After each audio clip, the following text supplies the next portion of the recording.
I can't hear her either. Yeah. We're having some technical difficulties. Oh. Oh. Plugging in helps, huh? Nope. Still can't hear. From me. Sorry. That's okay. Do you think that... Can you hear me? I can hear her. Oh, so I just have to talk. Yeah, you just gotta talk. Hi, everybody. Happy Monday. In the lab with Genifer. Jennifer's here. We just have her on mute. So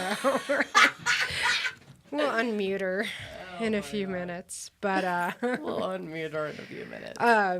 she's back from Washington, so we're going to hear about that today. Oh, now I can hear myself and kind of not hear myself. I still can't hear myself. But we're just going to kind of have a cleanup show today and talk about a bunch of different stuff. Hello? Oh, Ooh, there you are.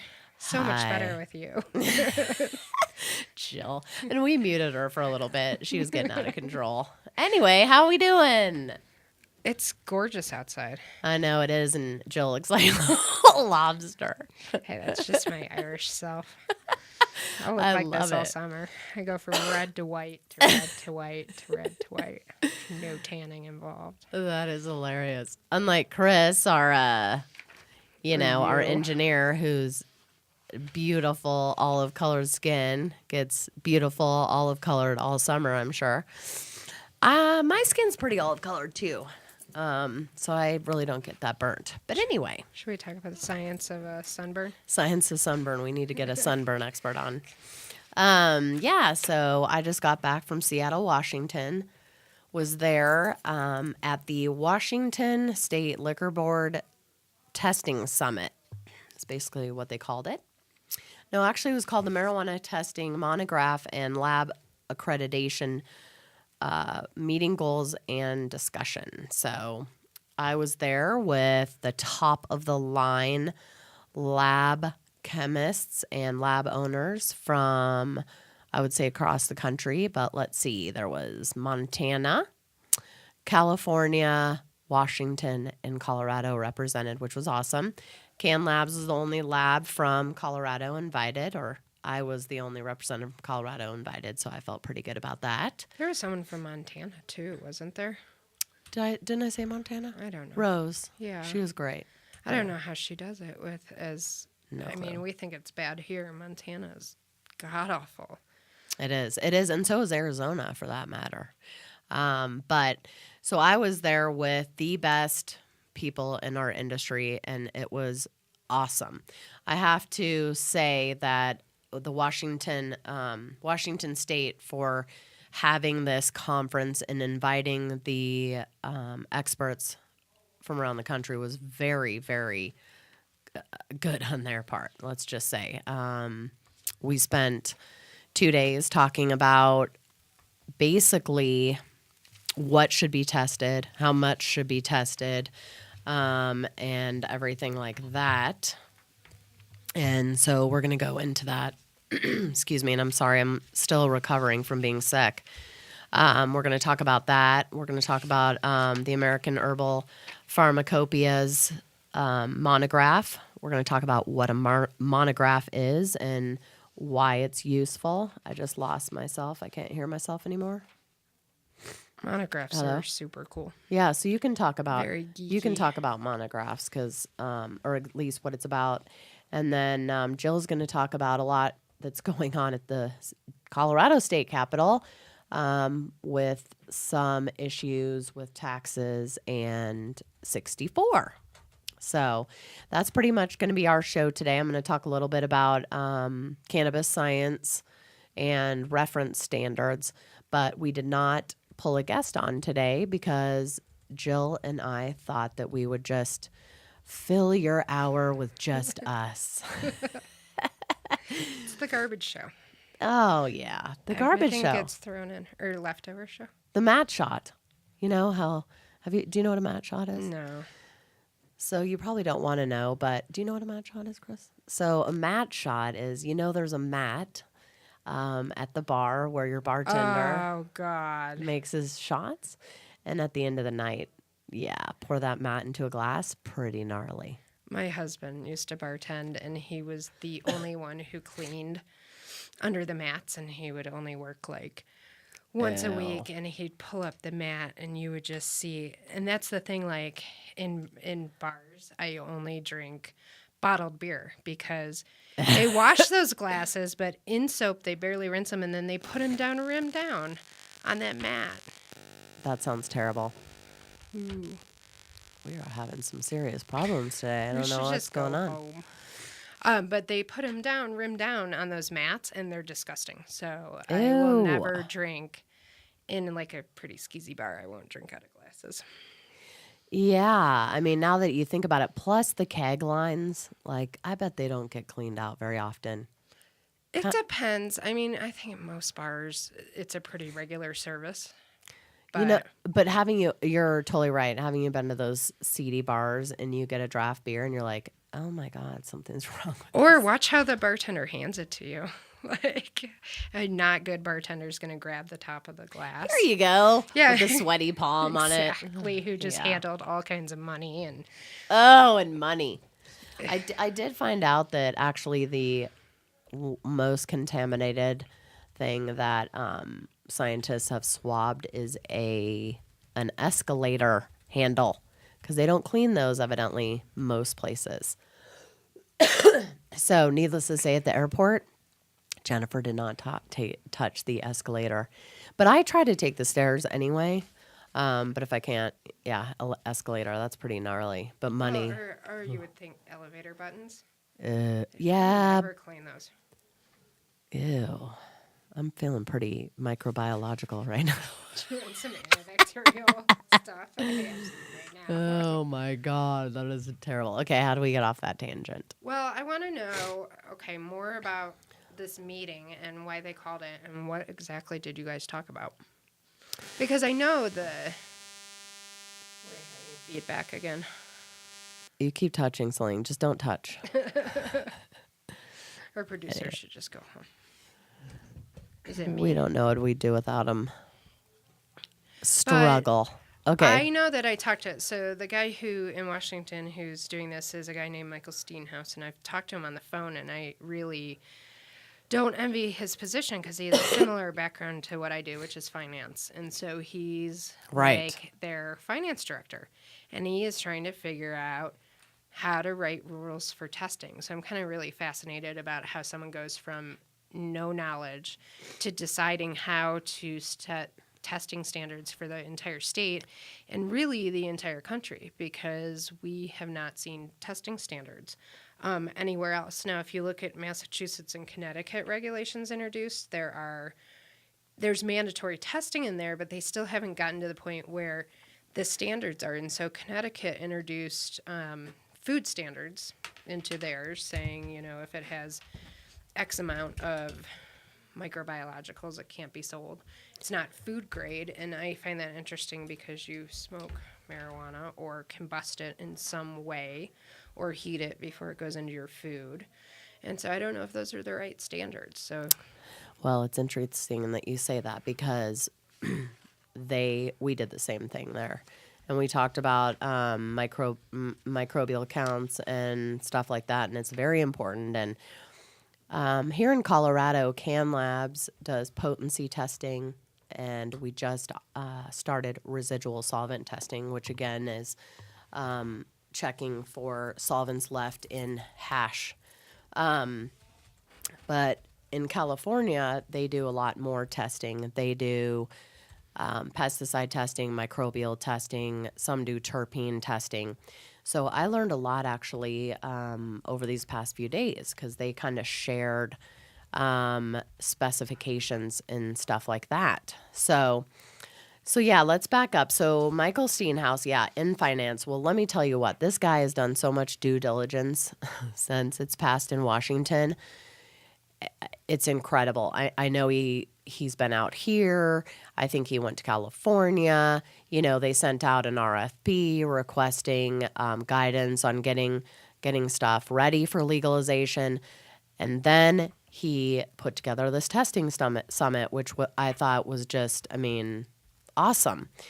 Also, Michael, he is in finance, but what I loved about him is he's not judgmental. It doesn't matter what he thinks about cannabis. You don't know. He doesn't say either way. And he understands he has a job to do, and he's going to do it the best way he knows how. And for testing, this is, what he felt was the best. Learn from the experts. I mean, he was very engaging in the meeting. He asked great questions, and it was so funny because all of us were like, thank you so much. And he was just overwhelmed with how much he's learned in the last couple of months. I mean, he knew nothing about most of it, and especially testing, obviously, because a lot of people don't even know testing.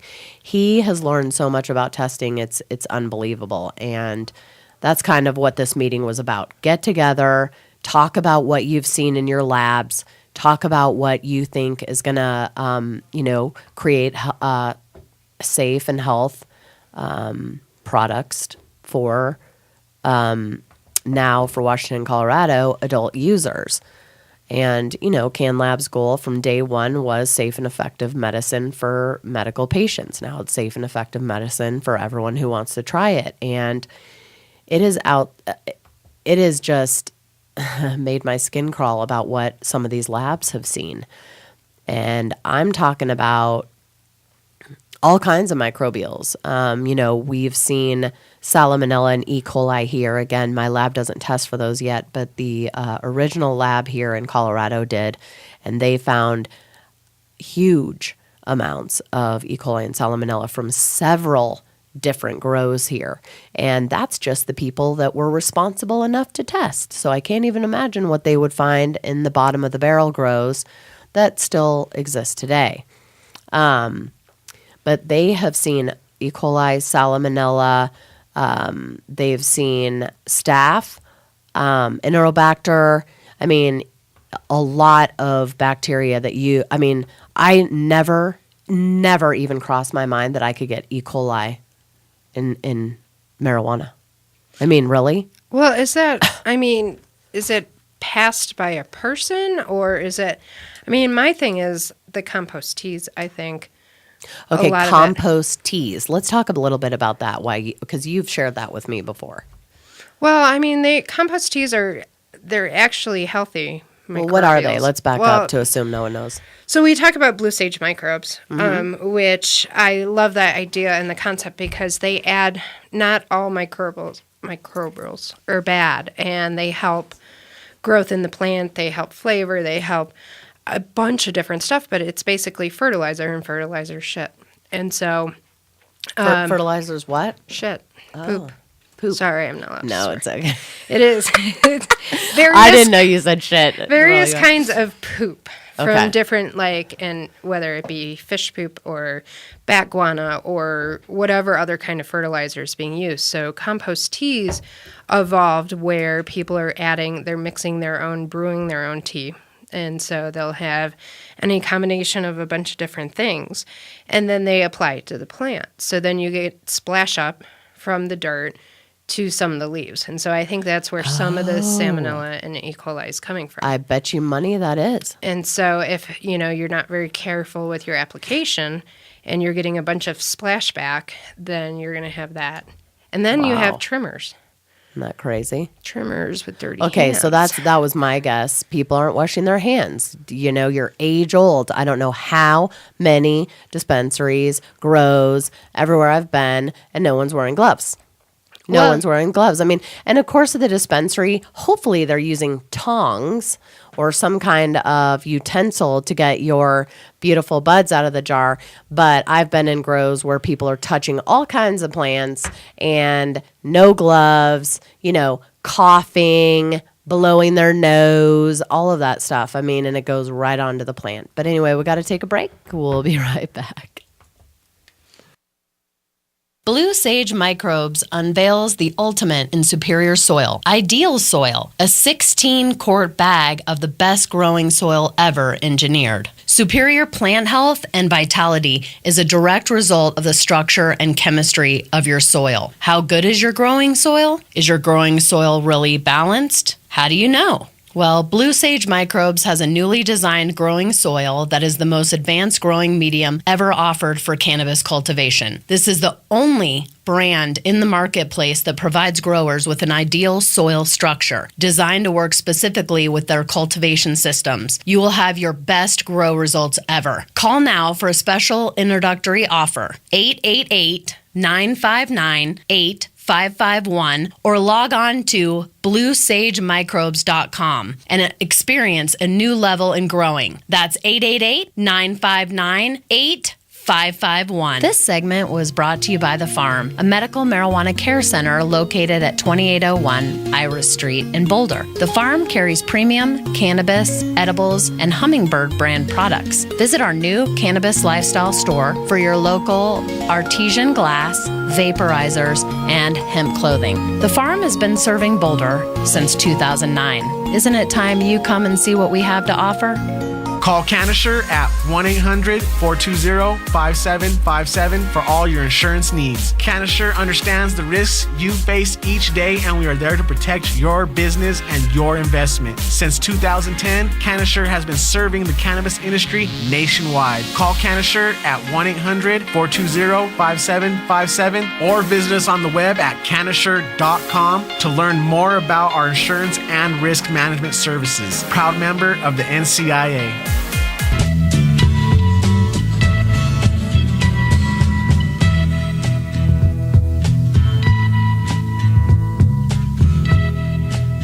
Again, and we're back. So yeah, we're talking about trimmers not washing their hands. But anyway, I mean, really, the average person does not know that this stuff can go in the plant. Now, what's even scarier is smoking it. You don't smoke E. coli, salmonella, right? You eat it. It probably doesn't kill you because it can make you really sick, but your acidics and everything in your stomach, your enzymes, you don't have those when you smoke something. It goes right into your lungs. Well, I'm also wondering about the heat, though, and at Sure. what point you're killing it. And I mean, part of the issue is that we haven't seen lawsuits or people get sick or attribute themselves getting sick to this industry yet. And it kind of floors me that we haven't seen a lawsuit yet. Now, what happened in Maine, there are patients claiming that they did get sick and are talking about suing. So that is... Was that before or after? It was after it Right. was disclosed that they were using now certain pesticides. That's not even microbial contamination. Right. So let's go back up there and say what happened in Maine and what it is. So in Maine, they have, and we talked about this a little bit the week that Genifer was out. They have a complete ban on pesticides, which is pretty much anything used to kill bugs. And so organic, inorganic, it does not matter. You cannot use pesticides. So there was a labor dispute between this Maine company that has 4 stores. So they dominate the entire marketplace in Maine. It's a very small place. And Which we know her, and she's fabulous. Yes. And they only issued a few licenses. So this conglomerate had 4 stores. And there was a labor dispute. The union came in, wanted to unionize, and a couple of the workers called and said that they were using illegal pesticides, and it started this whole investigation. And so they ended up having to publish a list of what they were using, and now they're getting claims. People are claiming that they were getting sick from it. And so whether that's true or not, I don't know yet. But Now, is Maine's one of the states that says no pesticides, right? Period. So not even, okay. Not so I even just a want to glue make trap. sure. Okay. Which is overkill. So if you even look at the USDA organic standards, they allow you to use pesticides. And they do? Yeah, Okay. there's certain levels of what you can use and when you can use them. And then there's, a tipping point where, okay, if you have that much of an infestation and you cannot handle it with these level of pesticides, then this crop has to go. But generally, even, organics use pesticides. And we use, pesticides in our homes on a regular basis, whether they be organic or inorganic. And inorganic doesn't certainly mean bad. It just means synthetic. And so what it's made of, and I just don't have enough knowledge Right. to know at that point what you should be using and not using and what the half-life is and when it's going to show back up in the plant again. We need to have somebody on, I'd like to have a toxicologist on, and I'd like to have somebody to talk about these things too. So that was pesticides. So the point there is, were those people sick or not? And I really hope they're not. But you're right. Does it burn it off? Does it not? We're going to have Jeffrey Raber from the workshop, which is a great testing lab out of Colorado or California. And they actually are putting out a paper that discuss pesticides. And I think the number was 70% when it can be absorbed inhaling. Something like that. I can't play telephone, but we'll get Jeffrey on here and he can talk about the paper, but that's downright scary. But you're right. And back to every time we, have a radio show, there's just so much we don't know about this plant. But my biggest fear is that you can't die from cannabis, but that people are going to start dying from cannabis contamination. And that would just be devastating because it does have so many medicinal properties. But back to the scary things that I heard at this conference. What they're trying to do is come up with, maximum microbial limits. And there's a chart that's maximum microbial limits for dried agricultural commodities. Okay, so again, these are things that you usually eat, not smoke. So, the recommendation was things should be more stringent for things that you smoke.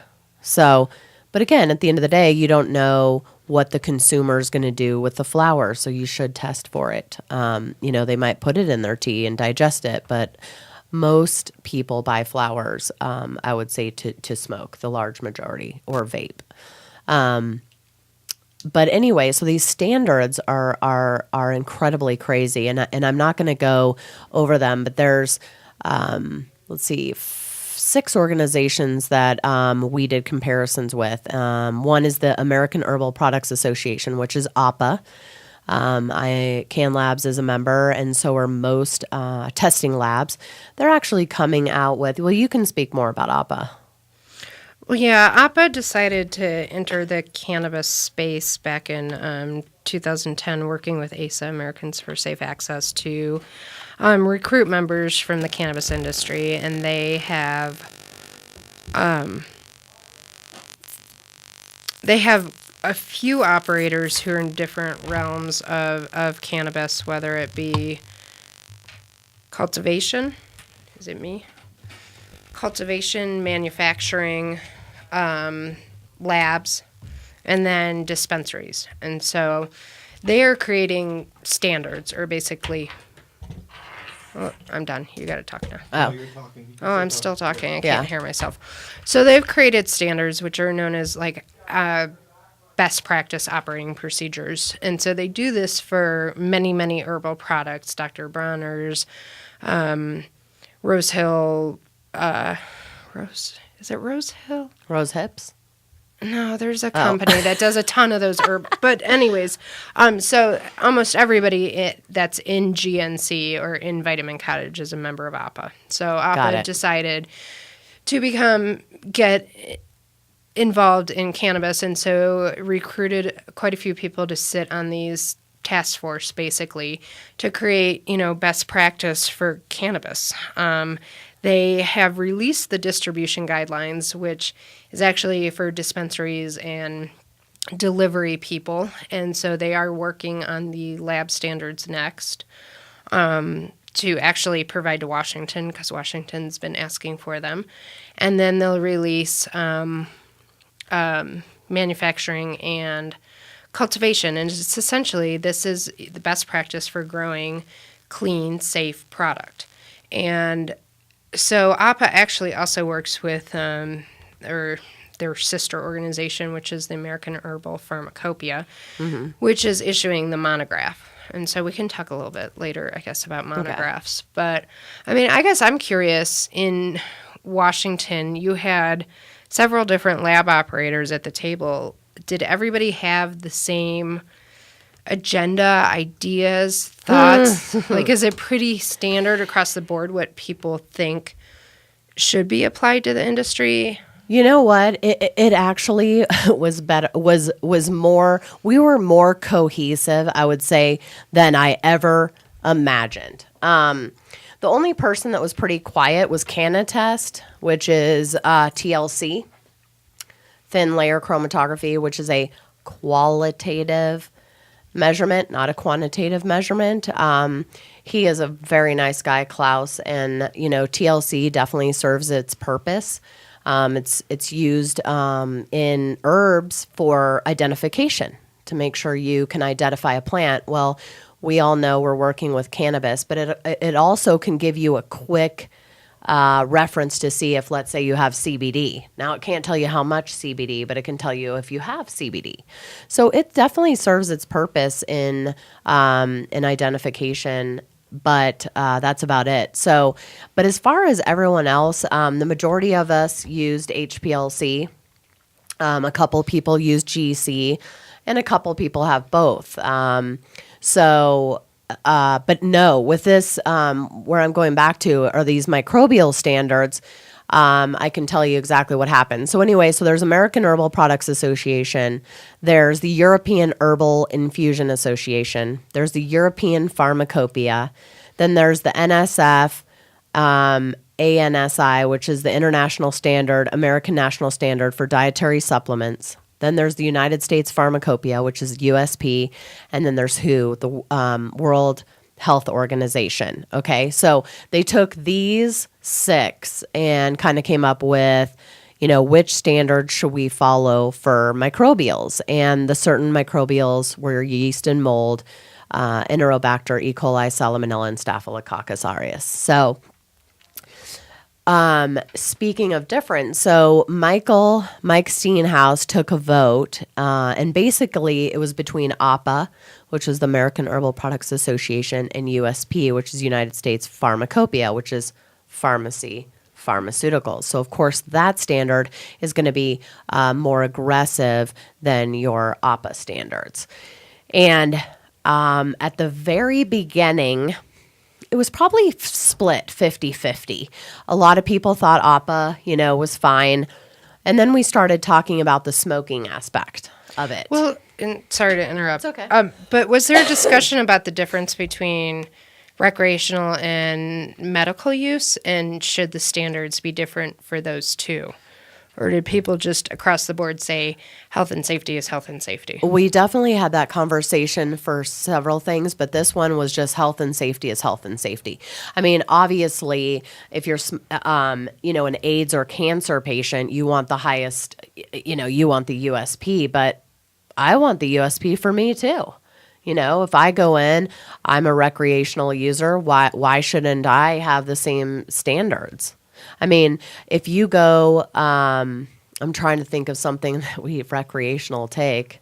I can't say ibuprofen or whatever, but all of those over-the-counter drugs, they still have the same standards as, let's say, the stuff you have to get a prescription for, don't you? Right. Well, I mean, and a lot of it, it was interesting. I was at we can talk about child endangerment later when we get to 64 stuff, but I'm in this committee meeting, and they were talking about EpiPens prior to our hearing, and how EpiPens are the basically epidural or not? Yeah, epidural, if you have a allergic reaction and your throat is seizing, you use an EpiPen, which is adrenaline. Okay. And the doctor got up and testified, and they were talking about how EpiPens need a bill to be allowed in schools to be administered by school nurses. I would have just assumed they were in schools. You're kidding me. No, but the doctor that got up and testified had said a lot of the reason that EpiPens are, because they're not dangerous, they can't kill you, but the reason they're not allowed in stores over the counter is because of the patent, right? So there's still a patent on Money. the EpiPen. Yes. Money. That means there aren't generic versions of it yet. And so that drives a lot of the difference. But if you look at antihistamine, so Benadryl, you didn't used to be able to get that over the counter. And what changed is the patent wore out. No kidding. Yeah. I had no clue. Yeah. It's so messed up. All right, well, we got to take another break. We'll be right back. Tired of dispensary hopping? Trying to find quality meds? Look no further and get to know Greenworks. Our shops are stocked with over 20 strains of organically grown meds, including R4, the highest tested CBD strain in Colorado. Yes, we back up our quality with testing. While Greenworks offers only the highest quality meds, we don't believe in high prices, with eighths ranging from $20 to $40 and ounces capped at $175. With 2 centers in Denver and 1 in Glenwood Springs, we're likely closer than you think. Call 303-647-5210 to find the location nearest you. The chocolatiers at Incredibles are dedicated to crafting the finest chocolate from high-quality ingredients to ensure the greatest possible medicated edibles in the world. Consistency and quality are top priority. Lab testing on each and every batch. Rick and Josh have been making non-medicated chocolates for years for such retail outlets as Whole Foods and Vitamin Cottage. Today, we are focused on crafting our award-winning medicated incredible chocolate bars. We are professional bakers, and we believe food should be made from scratch. We guarantee your satisfaction. Have an incredible day. Dispensary in Colorado Springs is proud to support Overgrow the Radio. With 2 locations in Colorado Springs, Dispensary invites you to discover what true selection and values feel like. Always featuring an incredible array of Stanley Brothers medicine as well as full line of edible and infused products. Dispensary is open from 10 a.m. to 7 p.m. 7 days a week, 364 days a year. You owe it to your health and well-being to discover Dispensary. West Side location at 3044 West Colorado and East Side location at 3031 East Platte in Colorado Springs. Dispensary is your destination for indispensable quality medicine. I'm Gary Johnson, and you're listening to iCannabis Radio, and I want to say, talk it up, Colorado. Hello. Okay, so the EpiPen thing, Jill and I talked about it over the break, and I think that I just, and that's what's wrong is this country or people in general just assume things are getting taken care of and things are going okay, and they're not.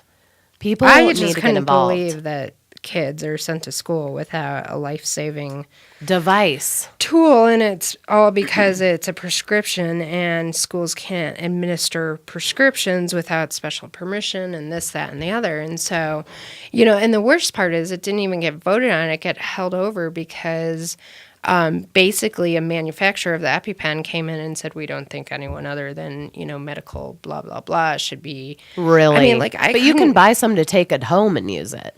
No, I remember when I first had my baby, we hiked all the time, and I had no idea if they had allergies. So I went to the doctor. I was like, can I have an EpiPen just in case, And he was like, no, you can't have an EpiPen. So how do you get one? You have to almost have die? to know that you have allergies. But the interesting thing is that what he told me is carry Benadryl. He's Right. like, it's an antihistamine. Oh my God, I've And so thankfully my kids don't have allergies. But I've given Benadryl to my dog. I had a friend give it to a dog that was bitten by rattlesnakes, and the vet said it cost $2,500 for the antivenom. He's like, I don't have that. And the vet said, give her Benadryl and hope for the best, and she did survive. See, that's incredible. Yeah, I gave Gigi got allergic. I mean, her ears were bright red, her eyes, and I called and they're like, yeah, give her Benadryl. Got her up. Anyway, so back to the recreational or adult use versus medical in these microbial counts. Health and safety. So basically, so half the room were for the APA guidelines, which were less stringent than the USP. But by the end of the time, we all pretty much agreed on USP. But the couple of dispensaries in California and the one in Washington shared that about 25% fail the APA guidelines. So That makes me, that's scary. Meaning, Well, and is that mostly California?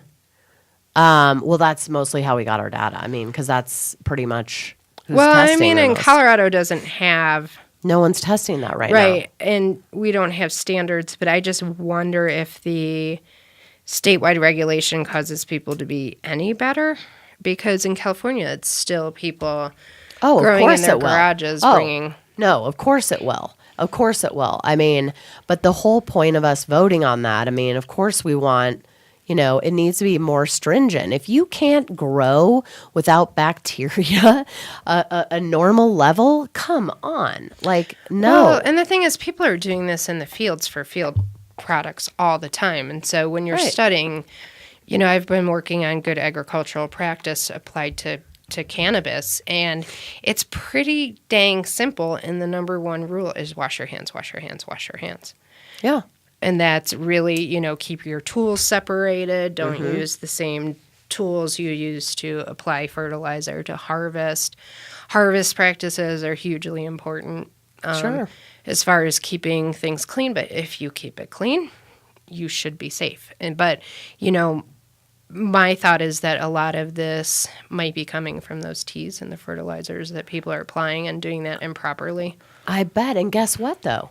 If you have these regulations and they have to adhere to them and they test dirty, then guess what? Oh, let me come figure this out, and you can work it out and get to the bottom of it very quickly versus no regulation. And I mean, I know most of the data comes from California. I'm scared from what data is going to come here. I know that there was terrible things when some of these things were being tested a few years ago. Now, hopefully, people have learned better practices, but I can tell you, you still go in grows, you still smell mold, you still see things you shouldn't see, and the scariest part about all of that is patients are completely unaware. They are completely unaware, and if they knew what we knew, they would definitely not go to dispensaries that didn't test, and unfortunately, that's all of them right now because no one does microbials. But we will be doing microbials very soon, along with pesticides as well. Now, another interesting thing, moving on to pesticides. It's very interesting. Of course, there's thousands of pesticides, thousands. So to say that you test for pesticides, well, which ones? I mean, are you testing for the pesticides that cannabis growers use? So that's very important. I know that there's probably labs out there that say they test for pesticides, but the most important thing is to know which pesticides. Now, what I found out is good labs don't tell you which pesticides they're testing for. Why? Because then you'll just use something that they're not testing for. So it's like See? steroids. Yeah, exactly. So I was like, really? Yeah, so you pay for a pesticide test. They don't know which pesticides you're testing for. And then if it does come up hot or it fails, they let them know, oh, it was XYZ pesticide. And then they go, okay, or whatever. But it's true. I mean, there's always going to be people skirting the rules. So Jill, do you think, they should states give out a list of pesticides that are okay to use and test for those? Because, well, then you'll probably just use a pesticide that's not on the list, and then the lab's not testing for that pesticide. Or, do you give a list of pesticides you can use but don't tell people what you're testing for? Or 3, you just don't tell anyone what you're testing for. Well, I mean, I am of the mindset that certain pesticides are okay at certain points in the process, and that we need to learn what those are and when that is. And the only way you're going to figure that out is by randomly testing it without necessarily telling people. So in Colorado, the only rules we have are if it's an EPA banned substance, you can't use it. Right. I mean, that's like DDT and like Right. Agent Orange and napalm. Like, okay, we haven't been using this stuff for years and years and years. But I'm concerned, like in Maine, for example, the only reason that that was brought to the state's attention is because you had some pissed off employees, not because the states were actually regulating their own rules. And I think that a lot of times you've got this situation where you have the finance director doing the regulations and they're just not Equipped. following up You're or right, equipped right. for this. But at the same time, what we've seen here is like the last person I want in charge of this is our Department of Health. I mean, they Why are not? I have years and years and years and well, let's start with PTSD. They are not compassionate. They do not care. You know, we have tried to get PTSD passed as a condition here for years and years and years, and they just don't want to have anything to do with it. So, A, I don't trust them, and B, they have not been compassionate for patients at all. It's because they think it's a farce. They Yes. really do. And that's what I meant about Elise Michael Steenhouse in Washington had an open mind. During our task force here in Colorado, it was clear, crystal clear, who was not a fan of cannabis and could not get past that in order to move forward. Well, and we had some stuff happen with DUID while you were gone, too, which I don't know when you want to talk about that, but when you talk about people like a farce, our legislature is a farce right now. Yeah. DUID 4 or 5 times, but let's get into that in just a second. So with pesticides, do you do a pre-screen?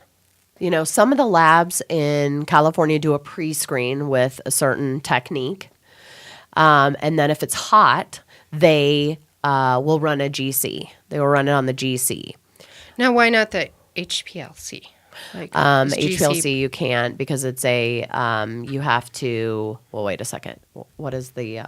I'm so sorry. My head's so full of mucus. You can anyway, make it you have up, to. and I wouldn't know. So You have to. Well, you have to ignite the sample to get. I mean, somehow you cannot test pesticides in HPLC. I'll look that up. But pesticides need to be tested in a GC, preferably a GC-MS. Why? Because let's say you come to me and I do a screen. Let's say I do a screening and I say, yep, we've got it. So we ran on the GC, not the MS. Let's just say we did it on GC. And it says that it's over by X amount. And then, Washington says, okay, you've got to chop down 100 plants or whatever. And then you realize, that your GC didn't detect as a mass spec to detects, meaning the limit, the correct limit. So it's very touchy because you have to be for sure that the number you're getting, if you're asking somebody to dispose of all that product, is correct. And so actually, one of the labs was talking about that you need a GCMS-MS. Those cost about $150,000 to $200,000 all the way up to $500,000. And that's a GC with 2 mass specs attached to it to really get a good quantifiable data. So we still have a lot of work to do determining that. I mean, my lab doesn't have a GCMS. I have a GC FID headspace for my residual solvents that I can put a mass spec onto, and then I have an HPLC. So that's another problem with testing is every test requires a different, very expensive instrument. When you're talking about microbials, they have to be ran on plates. You have to have an incubator. You have to have this. You have to have that. Potency, HPLC, unless you want to derivatize and do the things you need to on a GC to get the acidics. Because that was another question. Did they talk about... So one of my things is that you start getting all this information to the general public and they don't know what any of it means. And so, I remember I went to go buy my first house and they disclosed that they had radon gas, and I freaked out and canceled the contract immediately. And when I started researching more, almost every mountain house has radon, and there's ways to treat for that. So I got smarter, but like my initial reaction was, I'm not living in a house with radon, right? And to not know. So did they talk about like a public education campaign that will go along with this? Because I know that even when we were testing, trying to explain test results, we had to have our staff trained and retrained to be able to even explain test results. And some of them, it was interesting. You'd have a group of like 10 staff people, and half would be like, okay, I get it. And the other half are like, I don't Deer in get headlight. this at all. Right. You can explain it to me 20 different ways. I'm never going to get it. So like the concern I have is like, then how do we educate the public? So when I buy cantaloupe kills people all the time. But when I'm at the grocery store, nobody's showing me test results. Right. Nor do I know what those allowable limits are. Absolutely. And education is a huge, huge part of everything. And we'll take a break and we'll be right back. iVita Wellness is committed to compassionate patient care while providing the highest quality medicine at an affordable price. At iVita Wellness, patients can get top shelf ounces for $150 every day. iVita Wellness also carries pharmaceutical grade pure CO2 oil. iVita Wellness is located in Uptown Denver on 1616 Pearl Street, open 7 days a week from 9 a.m. to 7 p.m. You can reach us at 303-952-9150 or our website at www.ivitawellness.com. iVita Wellness is Denver's Compassionate Care Center.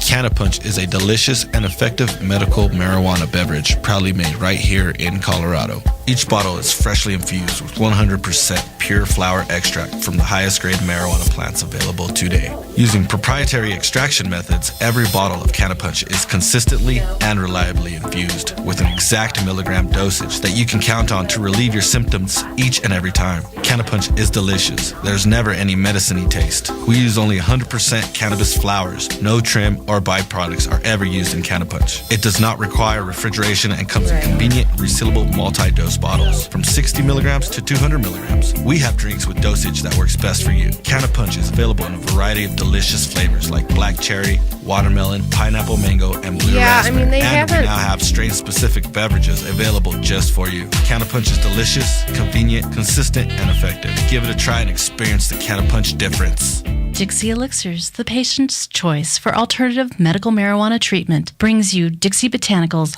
all-natural topical therapy, including massage oil, pain relief salve, and our newest product, Dixie Botanicals Pain Relief Lotion. This all-natural lotion pairs beautifully with Dixie Botanicals bath salt for a deeply relaxing experience with no psychotropic effect. Like us on Facebook, Dixie Elixirs, or join us at www.dixieelixirs.com. The National Cannabis Industry Association would like to thank its members who represent the leading professional businesses in America's emerging legal cannabis market. NCIA is the only organization that has unified legitimate cannabis business across the nation to fight for real reform in Washington, D.C. For more information or to make your business a member, visit us online at thecannabisindustry.org. All right, and we're back. So about the education, unfortunately, we didn't get to that in this conference, but here's the deal. You just gave me a great idea, Jill, as you always do. First, I think it's very important that we break this down to layman's terms and pictures so every single person can understand it. I mean, literally, even in this conference, there were some things that I didn't understand. I mean, we had PhDs in there, we had masters, and not that education's everything, because there was a lot of people in that room that were extremely well-versed that, had a bachelor's. So it's not all about that, but Jill gave me an incredible idea, but I won't share that right now. We got to put it together first. Got to put it together first. But anyway, so what basically also we talked about were what should be tested as far as the cannabinoids. Should it just be THC? And I know that's the concern of everyone for the recreational or the adult use market, but it shouldn't be. All of these, again, the reason why cannabis is so great, whether it's recreational or medicinal, is all the cannabinoids in the plant. And I, of course, think you should test or put on the label at least 5, but at the bare minimum 3. And that is THC, acid, THC, and CBD. THC acid, because listen, I may not be a recreational user, and I may not need it medicinally as far as I have a disease, but guess what? I want to juice with it. I've heard all great things about it, and I want to juice with it. I need to know that THC acid number, because guess what? THC isn't in the flowers. It's THC acid. So if you're just putting THC on the flowers, how do I know if I go to buy some cannabis, what that means for the THC acid? So we had a lot of discussion with that as well. Again, gas or GC methods do not allow for the acidics. And I think it's probably going to go to, I don't know with Washington, but I think across the country it's gonna go more towards HPLC just because it does not change, the molecular structure. And so you do get the acidics, which are very important, and we're going to keep finding out more and more about the acidics. The only reason we know so much about THC is, oh my God, it gets you high. So the more we start learning about these other cannabinoids, the better. Plus, we also need to remember that CBD directly affects THC. It also inhibits it a lot of the time.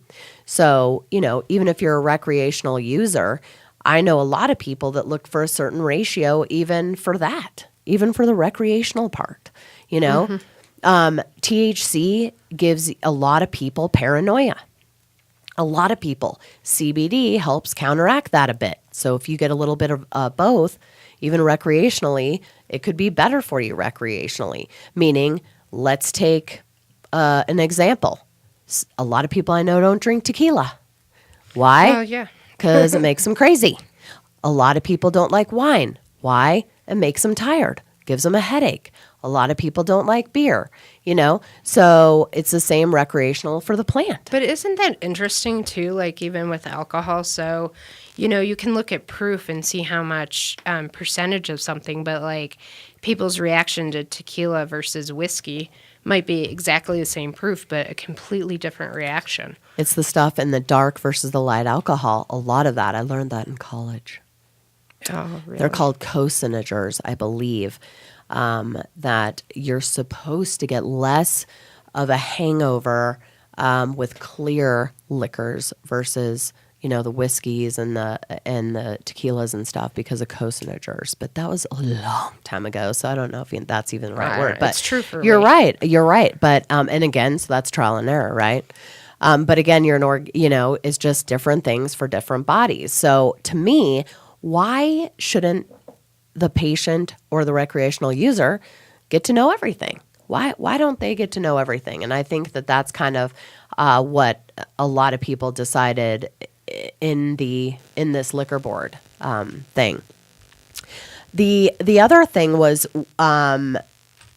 which tests need to be done on which products. So flowers, you need a potency screening. You need a foreign matter inspection. You also need a microbial or contaminant screening. Well, what would be foreign matter? So if you're using, so say we're in Maine and you can't use pesticides, but you can use predator bugs, which I don't know if those would be labeled as pesticides because they're pests that eat other pests. So would foreign matter, I know some people would freak out when they found like ladybug carcasses, and I'm like, to me, that's a sign that they're trying to do natural stuff versus spraying terrible pesticides. So at least they're using some natural biological environmental control, so integrated pest management. So what would foreign matter be? So foreign matter, basically, we're kind of talking about was, any bugs, hair, anything that you saw in the plant that should not be there.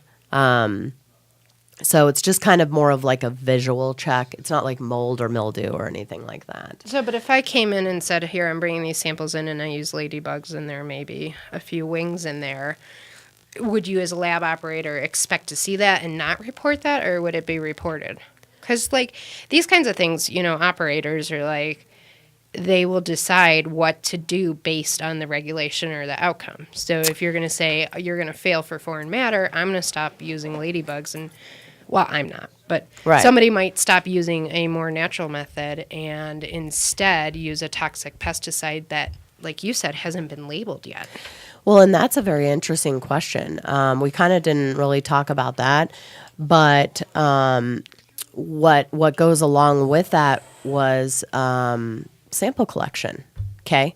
If you bring in something, chances are you're going to make sure it's clean of everything. Okay. You're going to inspect it twice as good as you would if you weren't bringing it to the lab. Prettiest Yeah. bud from the top of the plant Exactly. with the highest THC. Exactly. So then if the lab or whoever went and collected the sample, but there's a lot of legalities and issues with that, and we actually had a representative from another lab that owns just a regular herbal lab in California, and they don't pick up any samples. It's all liability. So all they can state on their report is, listen, I did an analysis on the sample that you brought into me. This does not mean that it represents the rest of your stuff. Because, you brought in a half a gram or 2 grams of echinacea out of 4 pounds or 5 pounds or 6 pounds, however many you got across the, from wherever you buy echinacea from. So, you can only do so much, but that's interesting too. So Connecticut released their draft regulations, and one of the first things I noticed is they were talking about a homogenized sample, and that means grinding up everything to the same consistency and mixing it together. And we all kind of went, no, you don't do that to marijuana. You don't. But so what is the right number if you're looking at a representative sample of a pound, and assuming the operator is actually trying to randomly select samples? Like, how much do you think you need to test in a pound before you can say, okay, here's the average or the mean of these tests? Well, it's very interesting that you said that, because there were several people that also said that, and it crossed my mind. There are tons of sampling education out there. Tons of it. And in fact, Roy from AHP, American Herbal Pharmacopoeia, talked about that. You can Google sampling, and there is tons of ways to sample. So we just have to figure out what's going to be the best sampling method for cannabis. Now, in Washington, they're testing every batch. Right, but what defines the batch? So they have to figure out what sampling is a batch is, and then you're going to have several lot numbers in a batch. But they are testing every batch. And I know that when I was in the task, hearing the task force here, they were like, well, oh my God, we can't test all that and this and that. And there are definite ways. I truly believe there are definite ways. Let's just say, the smart growers, and I don't know, I've never grown, but to me, you want to separate things. Because if you get a contamination somewhere, you want to be able to quickly fix that contamination. So I would think you would want smaller rooms. I don't know. Instead of a 40,000 square foot warehouse where everything's flying around. People debate about that. They do. I've heard. But how do you control a growers, contamination? Well, I guess it depends where the contamination came from. So most likely, if it's coming from your gardener's hands, doesn't matter if you have small Well, no, rooms. I'm talking. Right. So let's just say, okay, you have a room, whatever size, and you have so many plants. You definitely can take a little bit from the top, the middle, and bottom of each of those plants. You can grind it up, or the lab should grind that up, make it all homogeneous, and then homogeneous, homologous. Hadabada. You make it all, you get it all together, and then you test it. Now, the question is, if it fails, where did that come from? That's why you need to really specify. You have to really know what your batches are. And, if you're going to do this for 100 plants, good luck if you have a contamination narrowing that down. No, I guess if you did have a contamination, then you could go back and do those separately, but then that's going to be very expensive. Well, the thing too with microbials, and I don't know if this is true, but there are kits the growers themselves can use that just indicate presence, and so they can take their own swabs to get just a presence, and then once they have the presence, they go to you and start taking samples. It's already 4:00. Oh my we haven't God. even gotten to the monograph. I'm so sad because I really wanted to talk about the monograph. That's very important. We'll go a couple more minutes, but yeah, the monograph will be its own show then. But God, and Jill and I were worried we wouldn't have enough stuff today. But real quick, I just think what Roy said about sampling is there's a ton of it. And I just got back late Friday, so but I'm going to do some research on this sampling thing because listen, we've had plants forever.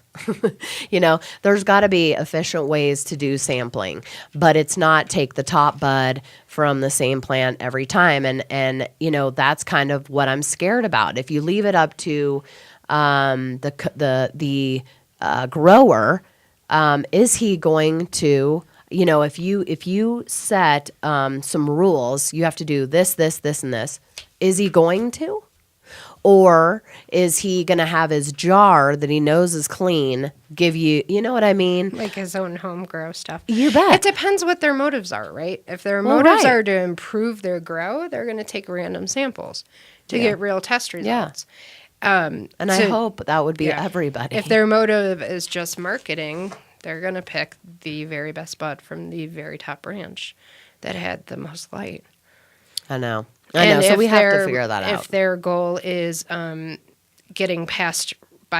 regulations, they're going to pick plants they know are clean. And so Well, that's if the you have that question. big, huge 40,000 square foot room, which, you have less cost for airflow and HVAC, and you don't have to individualize every room, that way you'll pull plants out that are sick so that sickness doesn't spread. So sick plants breed bugs and problems. Sure. Plus, they talk to each other, right? Those plants, they communicate. It's an environment. It's Yeah. like its own little environment. Right. So if somebody's sick, that's very interesting. And again, I know not a, thing about growing. I really don't. It's really sad. But I definitely want to learn more about that. But sampling was a big thing. And then we talked about, edibles. And we talked about they do not have a vertical integration there. Okay, so you can get be a grower, be a dispensary owner, whatever. So they talked about, let's say I'm an edible company and I'm buying product from you. So do you have to get the cannabis flower tested? Do you have to get the oil then tested? Then do you have to get the blah, blah, the edible tested? So what we all agreed on is if that flower is going to be made for oil and edibles, then it is the oil that will be tested, not the flower for all of those things, which makes sense. Because, you don't want to get the same thing. But the problem is, at least here in Colorado, I own an edible company. I don't have a grow. I get trim from 100 different places.